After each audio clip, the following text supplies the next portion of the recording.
Hi strangers, I'm going to pin the Harwk moth today. Come with me, let's start pinning.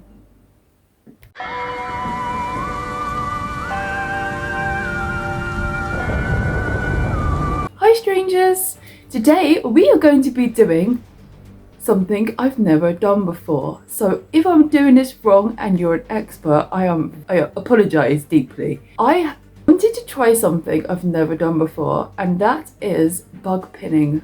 I have recently just had some Harwk moths, and I really find a lot of beauty in death. And these insects are absolutely stunning. I have enjoyed watching the whole cycle of life. And now they have died, I have one that I can pin, and I've always wanted to try it. So I thought I'd bring you with me today to give it a go. And I'm not sure how this is going to turn out because I've never tried anything like this before. I've had to watch lots and lots and lots of videos and things to try and get this right because I don't want to mess it up too badly. And I managed to order some pins. These are the smallest pins I've ever seen, and they are really cool as well. Let me show you how small these are. Look, tiny pins, and these are really cool. I love these little pots that comes in as well. I bought these off Amazon. I didn't know what to pin my moth to, so I did find some polystyrene, and I thought using that might be a good idea. So let's get to it. Let's try and pin this moth.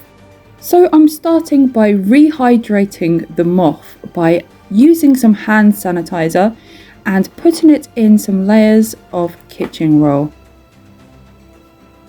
I'm making sure this is quite damp throughout because I want the moth to be very soft and supple when I go to move it again, because it is very crusty at the moment and very stiff.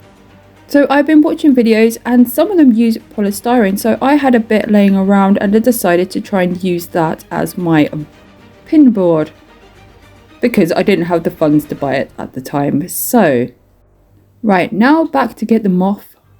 I wrapped it in a carrier bag and left it overnight, and so now it is ready to be pinned.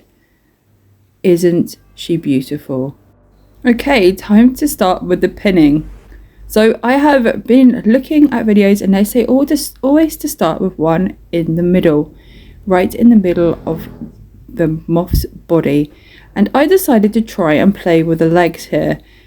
I didn't want them to be up so much, and the legs were still pretty stiff on this guy. So I decided to move them out as much as I could and to try and straighten it up as much as I could as well.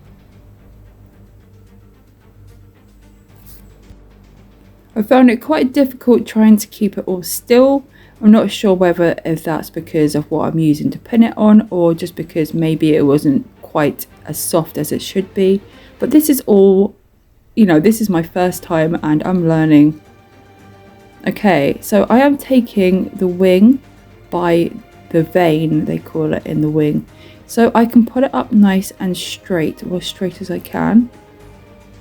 And trying to do the same the other side, trying to get them the same distance up, which is very tricky actually. I noticed the wings folding up when I spread them.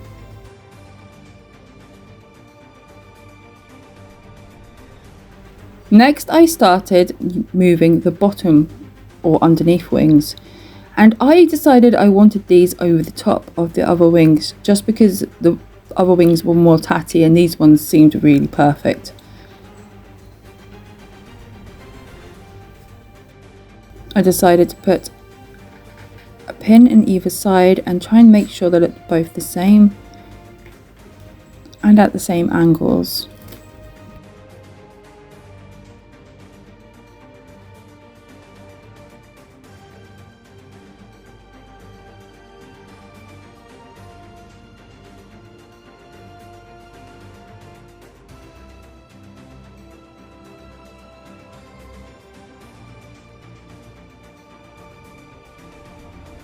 So I didn't know what to do when it came round to placing paper over them because you're meant to use some kind of wax paper.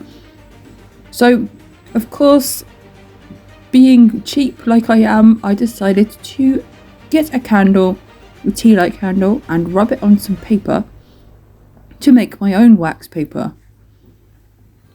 And this actually worked out very well because it made it waxy enough for it to lay down over the wing and to protect the wing still.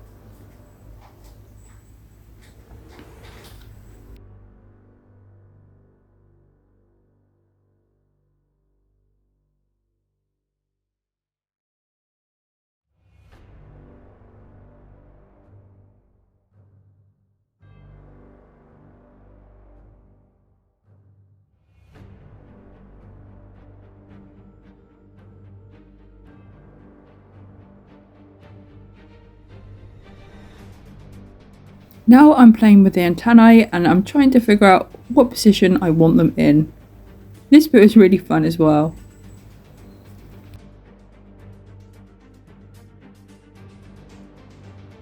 Now I'm using one of the pins to try and make sure all the hairs are laying down flat so you can see that skull on the back of its head much better.